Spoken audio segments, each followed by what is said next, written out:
The Watcher is real. I always thought urban legends were just that, legends. Stories spun from whispers in the dark, told by those who fancied a thrill. But last month, everything changed when a listener sent me a story that seemed too real to dismiss. It was about a mysterious figure called the Watcher, supposedly an apparition that appears when you start delving too deep into local myths. The listener claimed the Watcher had begun following them after they started researching for a book. I shrugged it off, thinking it was a clever prank. But then, things started happening. It began with the feeling of being watched, even in broad daylight. I'd be editing my podcast, and a chill would creep down my spine, as though eyes were boring into my back. One night, while recording, I heard a faint tapping on my window. My apartment is on the 3rd floor.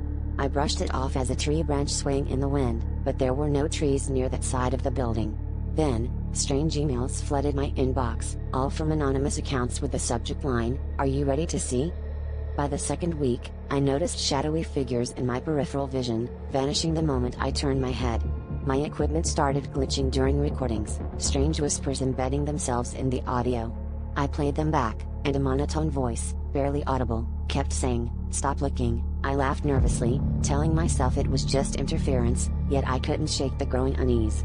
My listener's story had planted a seed of fear, and it was flourishing, twisting reality into something sinister. Last night, I finally saw it. A silhouette stood in my living room, still and silent. Heart pounding, I approached, phone flashlight in hand, only for it to vanish into the shadows as I flicked the light on. On my computer screen, a new email awaited me.